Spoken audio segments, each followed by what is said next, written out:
have an unidentified flying object. I'm Jack Oswald, and you're listening. This is Hudson Hamane, and you're listening to... I'm Richard C. Hoagland, and you're listening to... I'm Art Bell, and you're listening to Dr. J Radio Live. We have an unidentified flying object.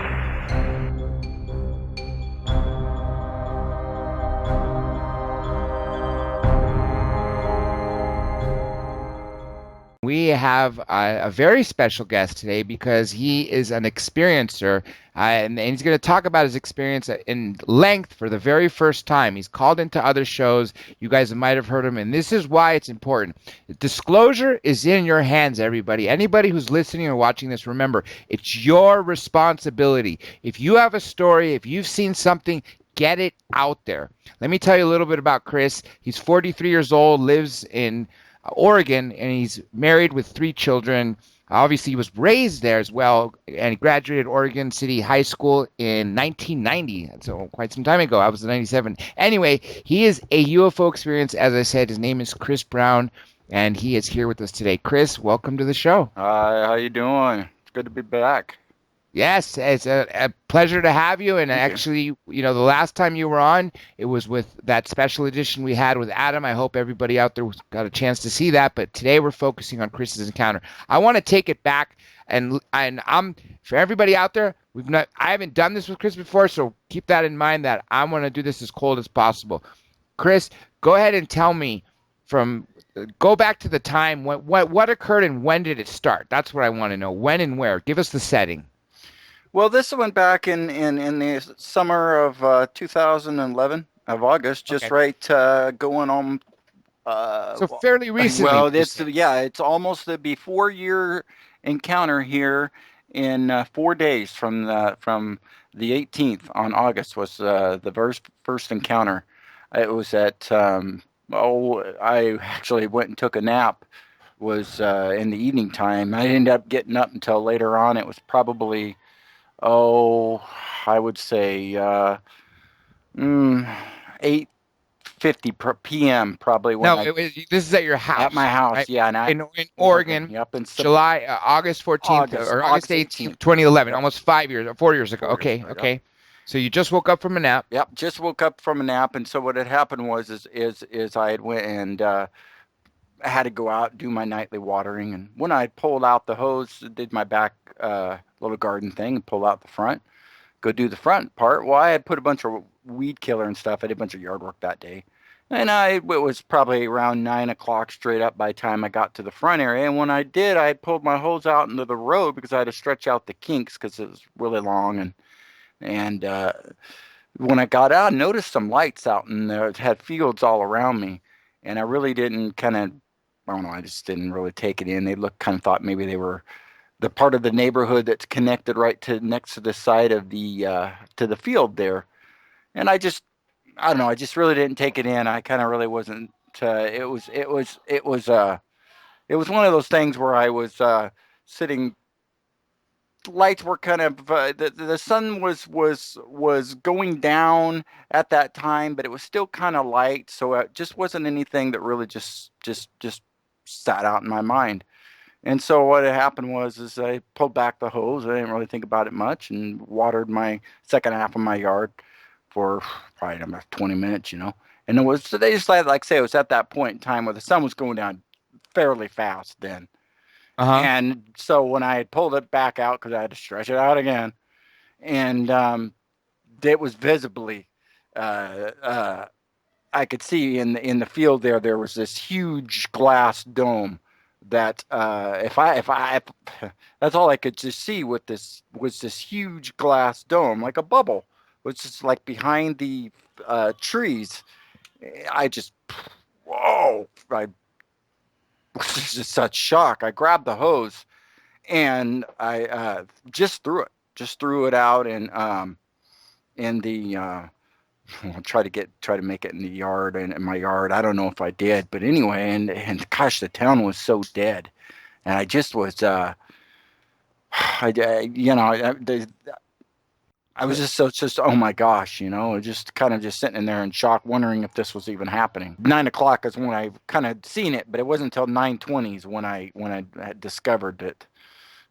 I definitely was, it was about that 9:20, I guess, when I'd seen the huge dome and it was darker.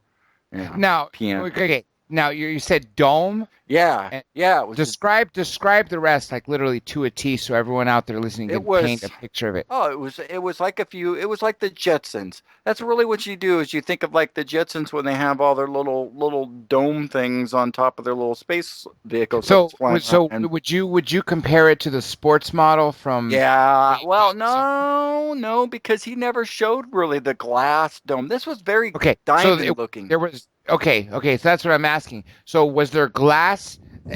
I'm trying to picture this right now. So was it like a flying saucer where it had a glass like a dome with glass around it, or you're talking about just a dome? Just it was a disc with like a glass diamond looking dome that was on top of it. Interesting. Yeah. Wow. Now, did you see anything in there? I didn't. Because I didn't see anything in there, and I couldn't see any light or anything that was illuminating out from that area.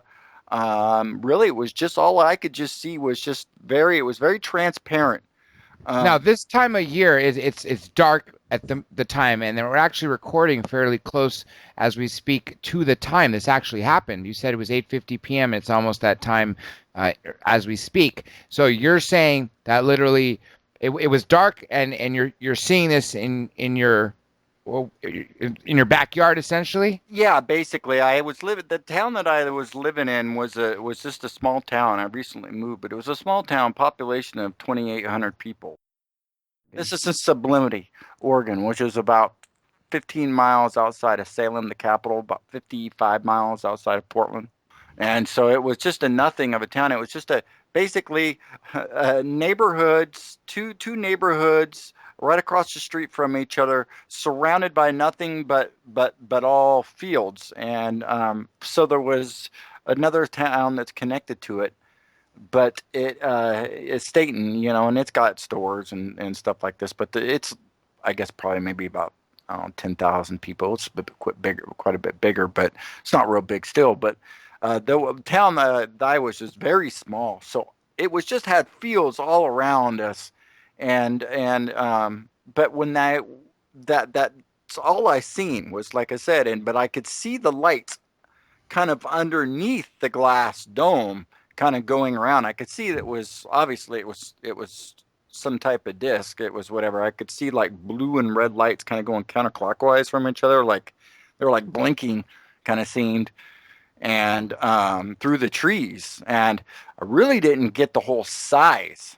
The size of the huge glass dome, for one thing. Let's put that in perspective, because by putting that in perspective, and really at that point in time, that's the biggest glass dome to ever be constructed. If we went here on Earth and we tried to construct a glass dome of anything like that, or it'd be in the world record book, and by far.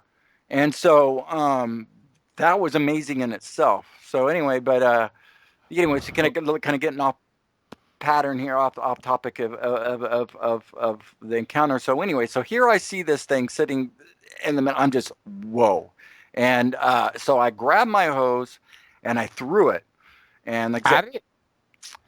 it just I don't know if it landed in the yard. I don't know or what, but anyway, and No. I'm saying, was your intention to throw it at what no, I you're had my seeing? hose just because it was about a mile from me.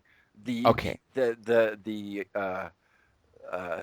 disc. It was out way out, probably I'd say a good maybe mile, maybe a little bit over in the farmer's field. So yeah, it wasn't anything I could throw it at. But no, I was just because I had my hose in my hand, and when I was out in the street, and I could only see that field when I got out in the street to stretch out my hose to get the kinks out. Because when I pulled my hose back into my yard, then I have big hedges that were right there that separated my yard and the neighbor's yard and all that. I couldn't see out in that field until I got back out there. So anyway, so here it is. I'm just in such like whoa. So I started to run over to the neighbor's house. I stopped because I didn't really know them real well. But they were the only ones that had a house full of people. I knew they were all up. They had both their boys there, and they were younger, in their teens and early 20s, and so, they had a house full of people and stuff, and I just didn't know them real well enough at that time. And so here I go up there. I got probably about, I'd say maybe, well, God, I was right in their doorway mixed with, because they had a motion light that popped on, and then I stopped.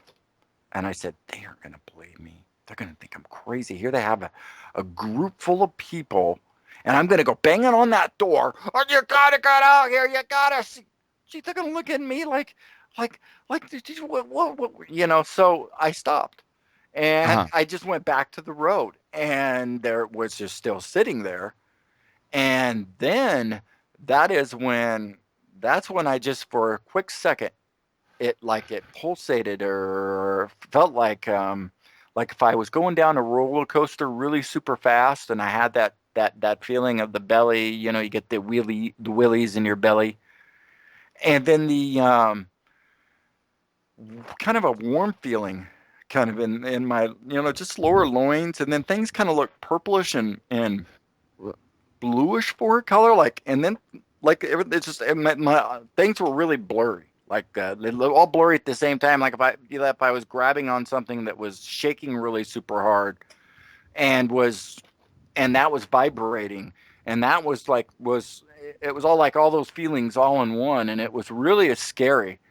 And I was, oh God, because I almost felt myself feeling like if I would have just not said anything, that I would have sucked me up into the darn thing. So the feelings that I never felt those feelings before, and it really was scary. Like I said, it made me feel like I was, um, like if I hadn't gone, oh God, and hadn't gotten scared and just would have went with it, or I don't know, that I would have been aboard the craft. Maybe I was. I don't know. All I know is that it stopped right when I went, oh God, in my head, and I didn't sit there and be caught up in, oh my God, how did I just feel? Because here it is, still sitting there in front of me. It's still all happening.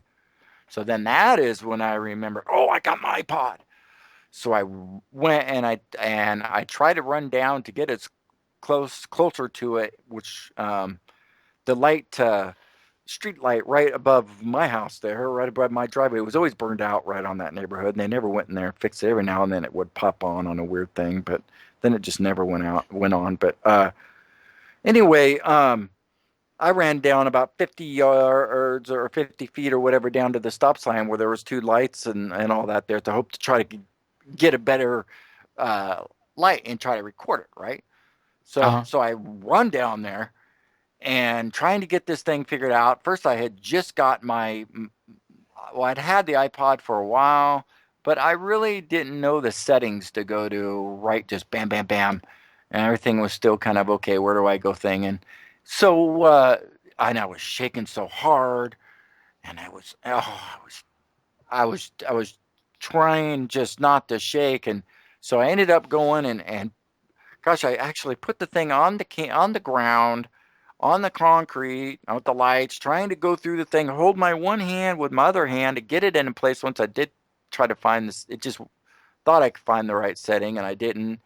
And it was, oh, finally I just gave up, and practically missed the whole entire sighting almost on that big thing, but nevertheless, it was still there.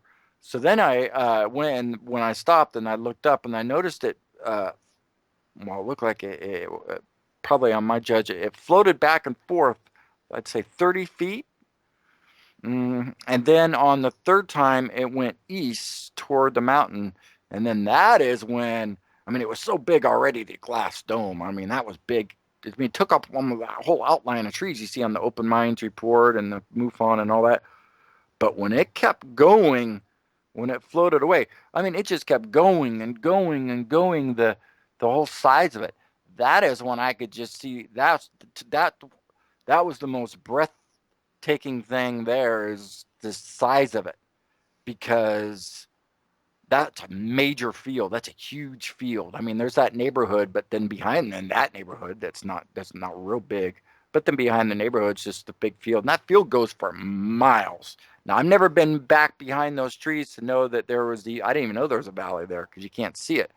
But I guess that would make sense. Yeah, but and it goes for a long way. So you could get something really big in there. And if I had to put a judgment on it, I could only put aircraft carrier to luxury cruise liner, and to me it seemed bigger.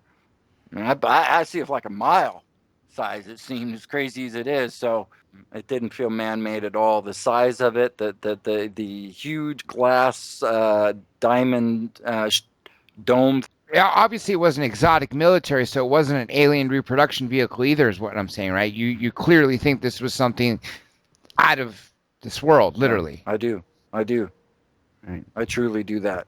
I believe that, and but then that's just me, and who knows. But anyway, all I can say is that that thing is huge and is nothing we have that in our arsenal or what we put together, to compare to that size of a structure. Now, as far as let's go to what I'm calling the glass or the diamond dome. For one thing, well, if it's glass, yes, they could make something I supposedly that big.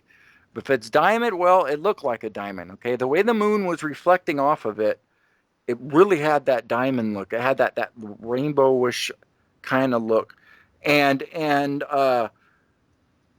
that who knows to say that maybe is not other type of thing that looked like a diamond or something or whatever. But ultimately, I've said it before is that we don't know we don't ever get to go to tours like we get to go to Boeing. We get to go to train hubs, in Illinois and stuff where they build the trains and get to see all those type of things. We don't get to go and see where they're building the military submarines That's right. and we don't get to see that. So obviously we don't have really that capability to know what exactly is going on, what they're using, what is exactly, because of course, but all I can say is that that's record books in two ways: record books for the biggest glass sphere, and record books for the biggest craft for sure. But anyway, yeah, Give us the size of the dimensions again. Like, I can only give dimensions on the craft as far as just as the frontal view, because so you're saying it wasn't round in a sense. So you're I saying it would was only like know elongated, like a cigar shape or something? well, it looked to be round because I can only on the disc. I only could got the view of just looking out from the trees and seeing it behind the trees, and then it moving. Uh, I really couldn't get a thing where it would lift up and then go over me to where I could see it if it was in a complete roundness or maybe it had a triangular shape to it. That I don't know. All I know is it seemed very round. The corners of it did when it goes on when it went by the one corners, and it didn't look to be any triangular at all. But I would not have known. Like I say, maybe it was, but all I can say is it had the huge glass dome on top. And so anyway, and I want to get back to that later on about the glass dome. But anyway, to jump back a little bit into the story. So we went so here this thing goes and takes off. I say it floated back and forth 3 times, and then on the third time it went east toward McCauley Mountain. And I'm in Oregon, so and I'm in my little neighborhood. So here I go, and I find myself running back to try to I get a better view of it, thinking, well, maybe I can go over and think I can get a better view up from my driveway or whatever. Well, that is when I started to run back, right, I noticed above where I seen the thing in space, but up in I mean in the field, but up in space was another, like, what looked like a star, but it was moving really. I Wait, mean, above it? So you're talking about a whole separate craft? yeah, it had to be a separate craft, and it was above it, and just probably directly above the disc in the field. And I didn't notice that until that moved. The disc moved. For all I know, I mean, light speed. So for all I know, it could have been the same craft. And but all I know is it was instantly. Then I seen just it looked like a star. That's all it did. It just looked like a star, up in the sky, and it. Well, if I put my finger on it, I probably was Oh, I don't know. It's going fast. Like if I threw a ball, it's how fast it would be moving in space. Wait, if any, were there any witnesses to this? Anything else? What's that? Did anybody else come out to see this? No, not on the first one. And we we which I was just alone on that one. It was just Well, me, and so okay. Did you think that you may have had any missing time? Because if you've had repeat encounters, then that's obviously a very big trait of people who have been abductees or contactees. Do you think that's possible? I don't have any time in my head because I had the iPod with me on the first encounter, and I remember the time when I went. And it's funny is when I looked at the clock on the oven when I went out, and then Mhm. it was on the oven, and when I went out the back, and then I had my iPod in my pocket when I was out there watering. So when I went out there to go and start to do my thing, it clicked on, and always when it turns on, it has the time right there. So I remember exactly what time it was. And when my wife got back, I mean, she just was back just like, I don't know, she made it back probably like at 9:40 something. So 9:50. So it was, I mean, everything. I've really been trying to calculate that to see if I had any missing time, and nothing is matching up. But hey, who would ever know? Maybe they got my whole maybe they got my whole memory wrong, and they're shift my whole time thinking on my whole memory to where I'm off an hour. I don't know. That's all I can recount in my head, and so there's nothing. So now you referenced that you're not your first encounter. So obviously you've had more encounters, right? Yeah, yeah. So that was your That was first, my first. almost 4 years ago. Take us to the next one, Okay, and what, and give us that the one set. actually isn't done. Okay, So okay, keep going then. yeah. Keep going. So anyway, so here it is. So I go running back, and I see this thing up in his face. I go, whoa!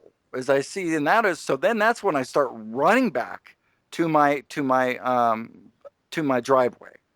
And as I ran back to my driveway, and I got to get this thing on videotape. Yeah, or got to get on iPod, and I'm searching around, still trying to monkey with this thing, figuring it out. Then I go and I lost sight of it. And I'm sitting, and then I'm trying to look around for it again. I lost sight. And then my dog was in the house, and he barked. I could hear him make a bark. And he was indoors. And then I just looked over my right hand shoulder, and there was a smaller craft that went over the neighborhood. I would say, probably about 150 feet up, maybe. And by judging on those lights there, it was probably just by my judgment by 15 feet, I guess. And as it went over the neighborhood, all the dogs barked, bark, bark, bark, bark, bark, bark, bark, bark, bark, bark. And then they It's all, actually very common. I've yeah, actually heard that. yeah. And then they all barked, went over to the other corner over there, to the other neighbors. And then on the other side of the neighborhood, they weren't there at the time. I knew him, and he had some dogs that were out there in his backyard, and they were bark, bark, bark, bark, bark, barking. And then it stayed there for a second, and then it was gone. And like I said, I was the only one there at the time. And the crazy thing of it is nobody in the town was there. No cars going driving by. I mean, this is summertime. It's still early enough. We still always got. I mean, and always normally at any other time, it's happening. There's people. That's why I actually ask if something's happened to you in that sense, Right. because literally, if the whole town is shut off, Yeah. that is so common that people report, for instance, that they're the ones that taken, that the whole people, everyone else is shut off. One of the abductees, if everyone who's listening or watching this sees, is the Ricky G abduction, where he talks about his case where normally people would be out walking their dog or driving at 4, 5 o'clock in the morning, but it was dead. I mean, it was as if the world was shut off. No cars driving, nobody walking. Is that the thing you experienced, Chris? Yeah. Yeah. It is. It is. So okay. So what? Keep going. What's So anyway, I here it is, 11 days. I've been, or following days actually. Probably the next day, I think it was. I was just so blown away of all what happened. I believe I tried to call and the local newspaper maybe, and didn't really know where to go. And then I walked the neighborhood, and I first contacted my buddy over there on the other side uh, that went over on the crap went over above their house, and his dogs were barking, and they weren't there that night. He had a band and still has band, but anyway, they were doing practice that night, so they weren't there, and I went over there and I actually messaged her on Facebook, and I've known this guy for like 30 some years, so I felt comfortable going over there and talking to him. Uh, it was still a little weird, but nevertheless, I did, and yeah, I first messaged him on Facebook and told him, and so they went over there and we talked, and it went good. And then other neighbors that I knew, and I talked to them, and they took me in. And then there was just one lady when I was just walking around that I didn't know, and Uh-huh. I can't even remember how I even asked her or brought it up, but I did, and I didn't really get in too much detail. And she said. No, huh? But I've heard, and kind of start kind of getting me in her own little things, but not really too much. But she didn't say anything, and so I was like, huh. So here it is. I go back home, and it might have been the next day or later on that day, or I don't know when it was, but it was shortly after the neighbor came over, and she was my age, 39 at the time, and her and I were talking, and I was telling her, you're not gonna believe what happened. And she's like, oh, wow, and she's taking me in. So she goes, when she went home, and she told her daughter, and she told her right when she went in the door, and within just not even 5 minutes later, her daughter and her come over. She's in a panic. She's like, she's shaking. She says, my friends were at McCauley Mountain camping that night, and they seen the same disc too. They said they watched it for like 45 minutes. Well, actually, she didn't have detail at that point in time. She just said they seen the same disc that night, and it made me feel good because at that point in time, I was still going around because nobody else seen it. I was still wondering if I was crazy, right? Crazy. Yeah. So anyway, that made me feel good. So then I go and here it is for the 11 nights. I'd been out there every single night, but going to bed praying for the thing to come back. I wanting it, I'm going to get the best picture. I want a detail. I want to change the world. This is it, guys. This is it. I want to change the world. I want to change the UFO industry, and I want to do. Oh, this is what I was thinking. I don't know why. So anyway, and here it is out there. We were the 26th of August, and we were up late watching movies. And my wife had a friend up, and the kids. It was summertime, so the kids, it was you know Friday night, and the kids. I let the kids stay up late in the summertime. They always end up falling asleep past midnight or something anyway. But I dragged my boy out there to go. Help me skywatch kind of every night I had been out there watering, and then so when the movies got over that night, it was almost midnight. It was a Friday. It was the Mm-hmm. 26th, so it was technically almost a 20. Well, it was a 27th pretty much. So my boy and I went out there. And we watered for probably I don't know 5-10 minutes, and he was wanting to go in because his legs hurt. He had his growing pains. That's what it was. And I'd had this camera. Every night I'd been out there, I had a camera just running on my wrist of have the video running just with, ready, boom. Ready to So go. here, oh yeah. So here I am sitting there, and he's like, well, he's standing up at the big curb, and I want to go in, and I was like, well, okay. So I kind of, got, finished up quick, and went and said, all right. So I went and walked up to the curb and stopped. And I said, well, I said, turn off my camera and put it in my pocket. I said, well, don't look like we're going to see anything tonight. And he said, yep. And so both of us just turned around and took one step as our backs were turned. And then that's when a bright, well, it wasn't real bright, I guess, but a flash behind us. And then with a pop. It sounded like if you took a light bulb and you threw a light bulb on the ground. It wasn't real loud, but I don't know. I guess kind of. And we just turned around where Cookies thought maybe a transformer went out, or they had a a firework or something, or we just thought this sign, just coincidentally, it just happened going on at the same time. It's I'm all out here trying to want this to go and happen, and it come back and all this. But, Uh-huh. excuse me. Anyway, but no, it came into shape with I don't know. I guess it just kind of just came into shape. Is also I can say it was a bubble. Like if you took just like a soap bubble, and you blew a soap bubble, and then it was like that part was probably like 5 feet by 5 feet in diameter, and that had fire white on the outside of it, and that was spinning backwards while it was going forward, and it was going over the part of the road where they tore up and they put new fiber optic cable in. I think it was the summer before that, and then anyway, inside of the bubble was all this golden dust. I mean, it looked like a static. Wait, golden dust? Golden dust. Golden dust. It looked like a static. It looked like a static TV. It looked like you were like looking in the Milky Way, but it was all floating around inside of it. All these different ways. It was all floating around of it. The sphere, this clear sphere, I would say.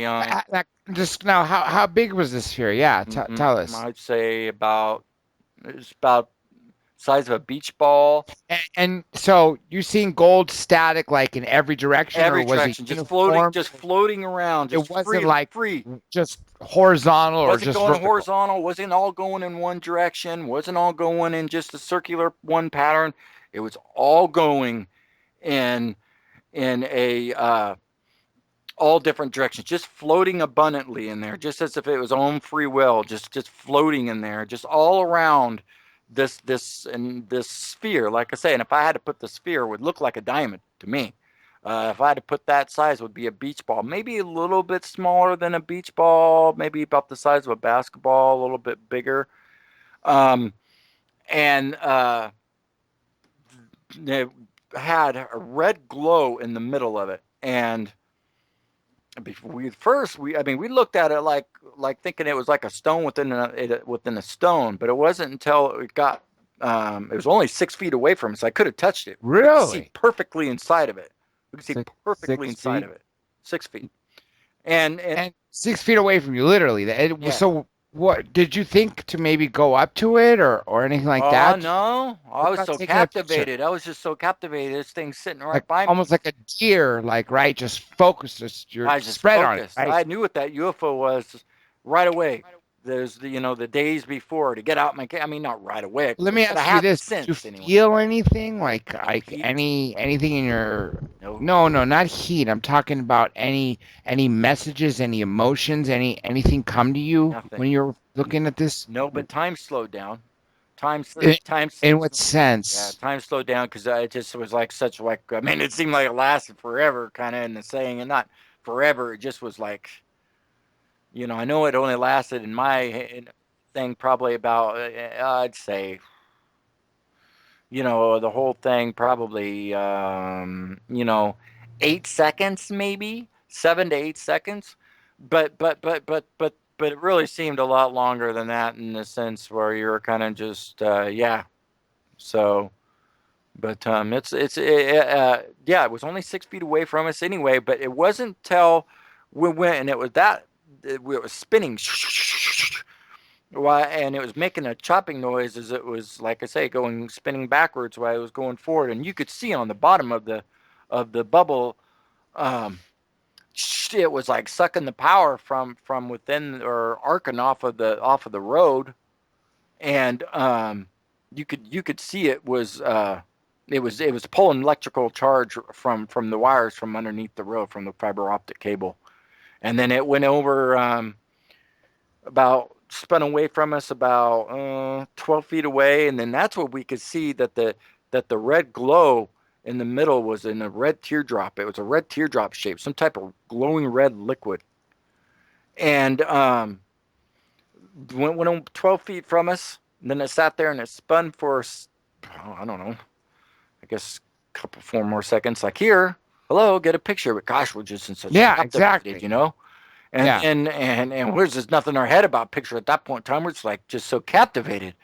And then it spun over the iron plate manhole cover, and then it arced and was just gone. It made the same popping noise that it did when it showed up, and then some sparks rolled around on the iron plate manhole cover, and then there's a power line that was right above there, and then it had some sparks that went off of the transformer off of the power line that were right directly above the iron plate manhole cover, and then it was just, like I say, it was just gone.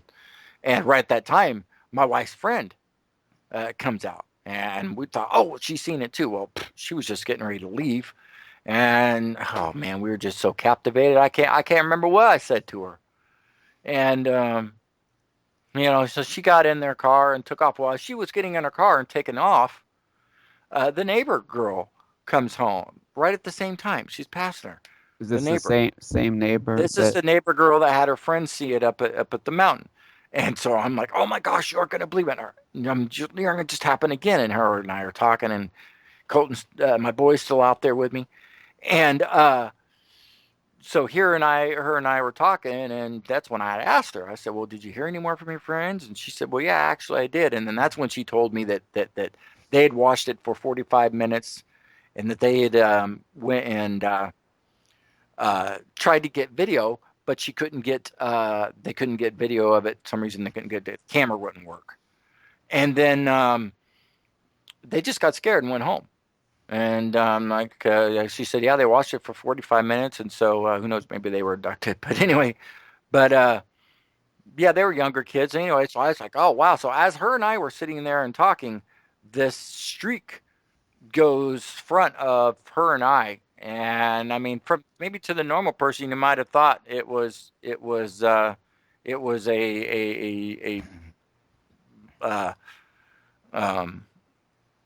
meteor or something like that go by, but no, it was clearly a chunk of a disc, and her and I just went whoa, and and my boy, and but the whole entire time while her and I was talking, and she was filling me in, telling me about all what was going on, there were 2 discs above the house, the neighbor's house on the other side, the neighbors that I went up, knock on their door and stopped, and those are the ones on the other side, and there were 2 discs above their house. One was 40 feet up, was going fairly slow, my boy said, and then there was one right above it, and then he could see it was going faster, and it had a little streak left behind it, and but the one that was going above the neighbor's house 40 feet up, he could see up inside of it really well, and they also had the little glass dome that was on them too, just basically it sounded like a miniature version, or looked like a miniature version of what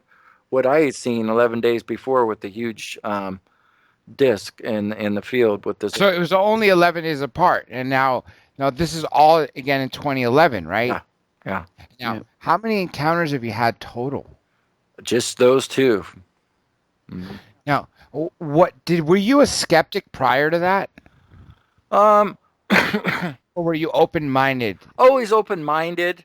Watched a little bit of UFO shows, but I guess I didn't know if I was any different than the rest of really kind of people who watch shows, but I got burned out on them. They're always all the same thing, same story. So I didn't watch a lot of them, but after this happened, you became you were really interested in stuff. Now, let me ask you this: do you think that they came to you for a purpose, or what do you think whatever was happening or whatever you saw was there for? Because let me say this for everyone out there. One very important quote, or that I've heard, not quote, opinion, but I've heard, is that every time you see a UFO, it's either going to or coming back from an abduction, because apparently they occur every single day.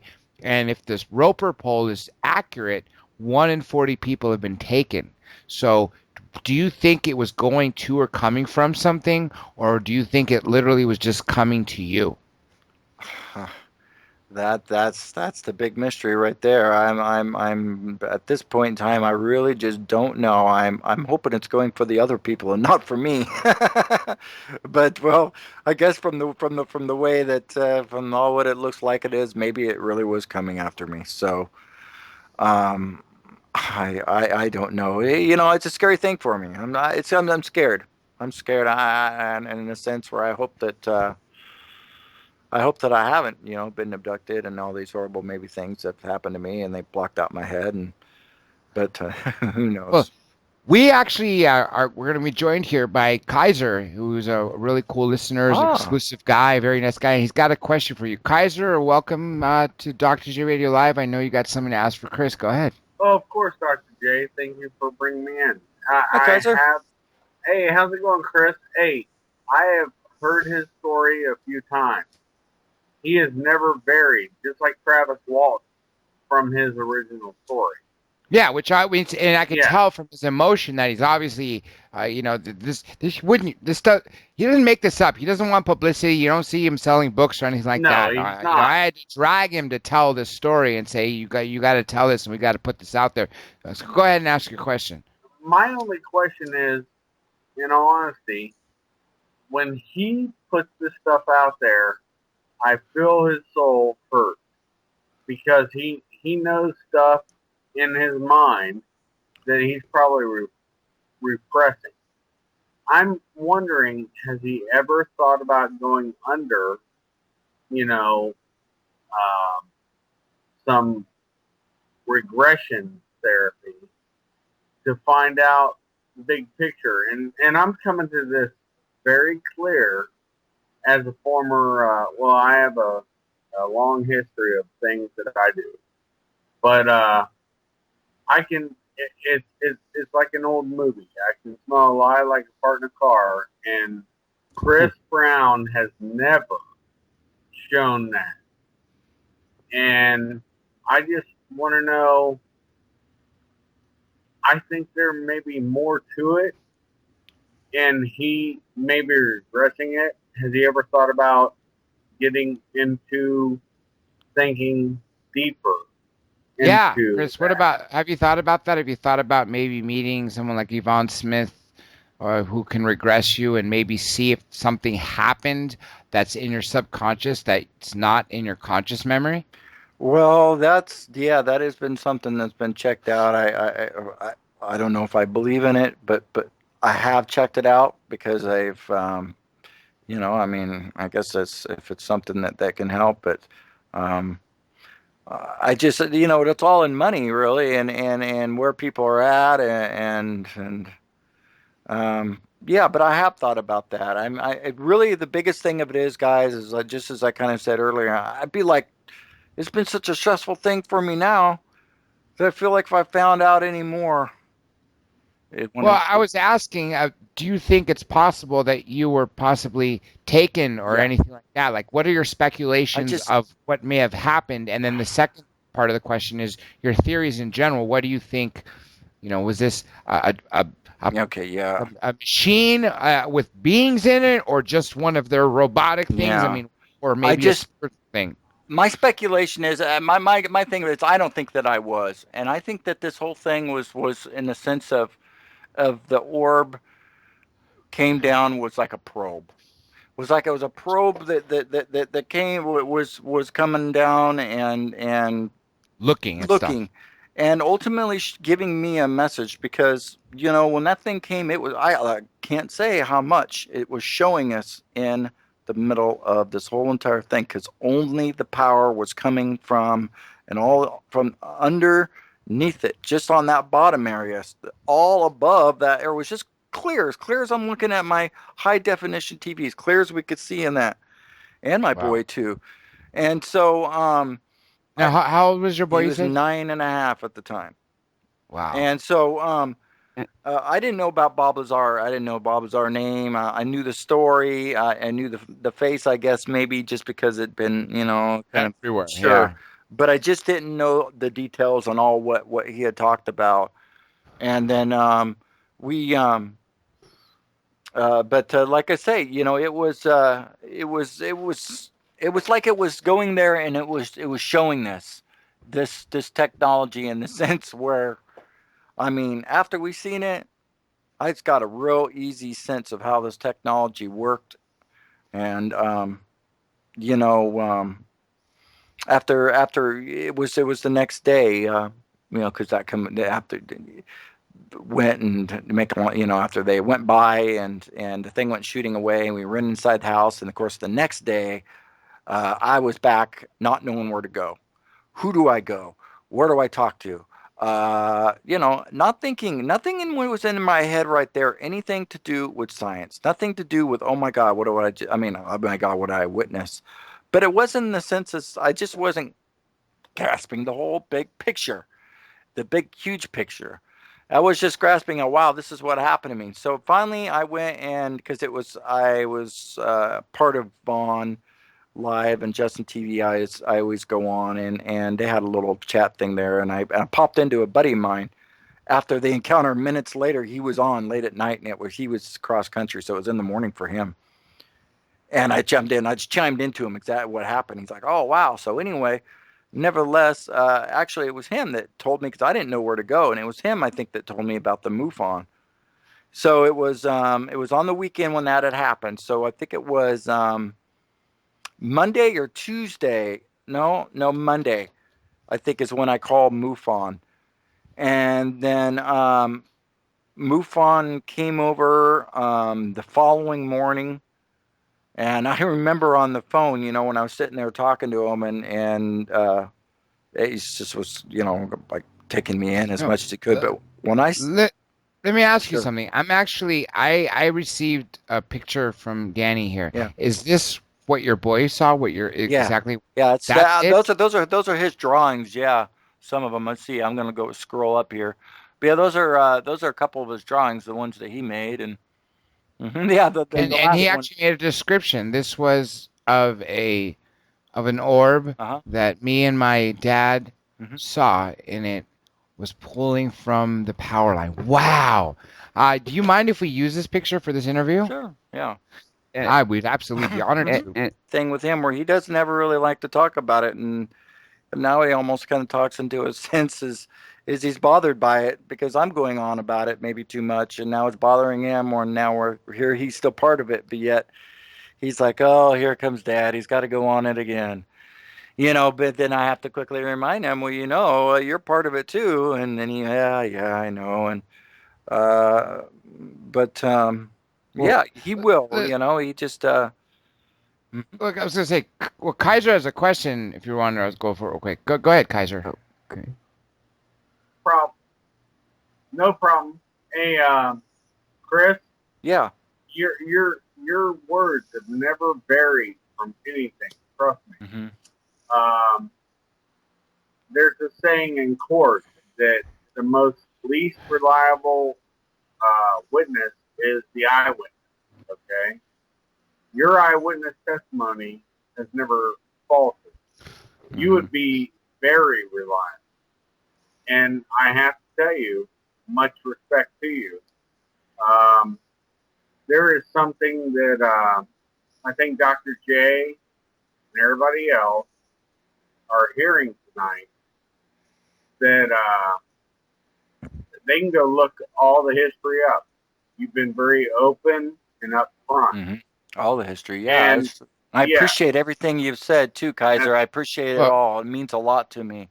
Well, yes, it's just the truth. So, well, that's why I appreciate this, Chris, and I think everybody out there is going to appreciate and see this on your son. We have to wrap this up, so I want to ask you, Chris, is there anything else we're leaving out of this encounter before we put this out there for everyone to hear and see this picture? I think this is really cool, because when a child draws something, if everyone sees this, has actually seen the other interview I did where a 9-year-old kid not only saw something, I left with his grandmother to do something, came back, and he actually drew the encounter. And I think this is fantastic, because this is actually very similar to that. Is there anything you want to add to this before this closes out for everyone on YouTube to get your story? Well, as far as the story itself, there was a little bit more, kind of as far as after the sighting. That was after all of the UFO sightings, but after that, I had issues with things that had with my phone, and then with the black Suburban that came by my Wait. Talk about that for a minute. Wait a yeah. minute. That's Black Suburban? Yeah, and the phone calls. What happened was is okay. What happened in the following days after the encounter? Right, the next day, boom. What am I doing? I'm on the phone with everybody, of course, telling everybody about the encounter. Oh, I'm getting okay. Of course, I was already on the phone anyway for the previous days, telling everybody about the first encounter. Right, that all goes okay. Okay, now I get into the second encounter. Going on about the second encounter. Oh, that's all going fine. Everybody can hear. Then, uh, when I got up to the orb, talking about the orb, and yeah, and then all of a sudden, shh, shh, shh, shh, shh, shh, shh, shh, and then it just would go dead, and that went on for, I'd say the first few weeks, and then I was because I had been out there doing my watering and stuff like that, taking care of my yard still. Of course, I was making sure I was doing there after the counters all during the day, then, right? But I was out there during the daytime, and the neighbor, not the one that had the on the one side of me, but two houses over, worked up at the Chevy dealership just right behind me on in that part of the field over there. And he's always coming home every now and then with new Chevys or whatever he was working on maybe at that time. And so here I come, I see this brand new Suburban, black Suburban, coming down the road, just normal. But the windows are all tinted out and there's no plates. And I'm seeing, I just thought, okay. No plates on the front or the back? I didn't see any, huh? And I just thought instantly that it was government or well, something. No. I thought it was just a neighbor coming home at first from the from his lunchtime on his working on a Suburban because it was a Chevy dealership. Well, it went by. It was just going normal speed, and then as soon as I was out there watering my yard, and as soon as it got right in front of my house, then it just stopped, almost to a dead stop, just creeping slow, really super slow. Goes all the way past just my house. To get past my house of my whatever 100 yards or not 100 yards or whatever it is, 25 yards. Anyway, and to just go past my house, to speed up, to go right up around the corner there, right up whatever the heck the little road was, just to do a quick U-turn, to come back down real quick and to go to and come back down to go normal speed, to go right by my house again, really super slow. Go really slow and then go speeding up when it got past my house. And so obviously this is something that was paying attention to you. Mm-hmm. And there's windows were so dark. Windows I thought were so tinted out and so dark. They were too dark for because you can only have them in the 70s when this stuff first came out. You could get these things as black as you wanted, but now they put restrictions on it, and they did that. They lifted that in the 80s and early 90s or whatever. And so it's not like that anymore. And this was like old school. This was all the way black. I didn't make up my emoticon you guys are seeing right there that I'm really, working hard to get that image out. But I didn't make that up until just last year. Actually, I got to say that I've heard the story before, but I've never heard the Men in Black portion. I think that's really, really interesting to say. Yeah.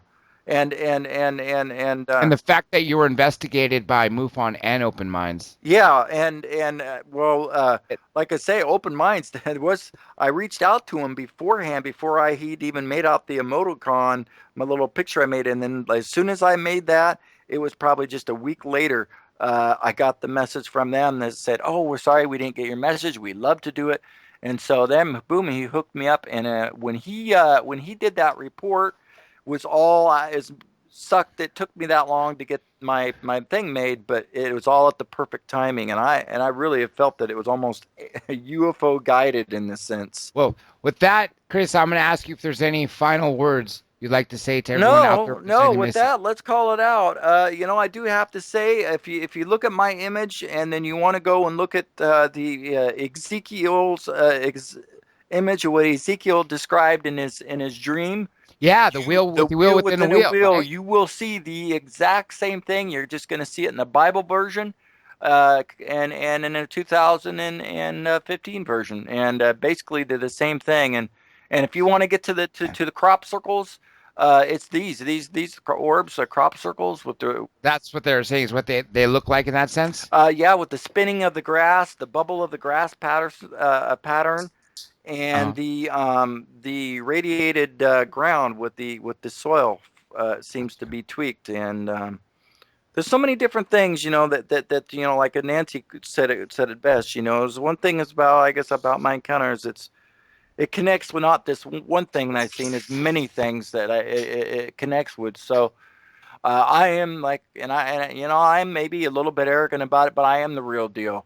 And so when they have people say, oh, whatever, and well, debunk that's them, exactly why I wanted to interview, because I know your I'm case. No scientist. I've never worked at Area 51. Granted, blah blah blah that. But what I have seen, me and a 9-year-old boy and Bob Lazar, are we the only two people that are talking at this planet that have seen this? I doubt it. But we're the only ones talking about it. She is in the MUFON report. She wasn't there when, like I say, when the orb came, but she was there on the second encounter. And also, my landlord's friend seen the orb come in that night too. And well, is there any chance you'd ever be able to convince any of them to talk about this? I moved now. Now I moved. The guy that I was just saying, my landlord's friend, who would have been on the MUFON report 2 days after we talked, and he was ready to be on it. His baby passed away, and so that completely just left him away and out of it. So. With that being said, Chris, I got to thank you, honestly, for being so candid. Everybody out there, this is why it's important for you guys to tell your story. Disclosure is in your hands. The truth will set you free. We are not going to get this from mainstream media. If it wasn't for alternative media outlets such as YouTube, such as Dark Matter Radio, Digital Network, such as anything that is not CNN, Fox News, that's how you get the truth. Chris Brown, thank you so much. Find me at the on my Facebook page at the Sublimity. At my Facebook page at the Sublimity Close Encounter, and just go there and hit like, and boom, there you go. So we'll put the link at the bottom of this for everybody to see. And with that being said, everybody, remember, Dr. J Radio Live, we broadcast Tuesdays and Thursdays. And be sure and watch the website, because we have exclusive interviews like this. Story Musgrave, astronaut Story Musgrave, was an exclusive YouTube interview. Michael Tellinger was an exclusive YouTube interview. David Sarita with Lieutenant Wiegand, another one. And there will be several more to come. So it's very important for you guys to watch the site and watch this channel. And as we get more footage and drawings, you will also see them, just like you'll see Chris's here today on this. With that being said, go to that website, and remember, disclosure is in your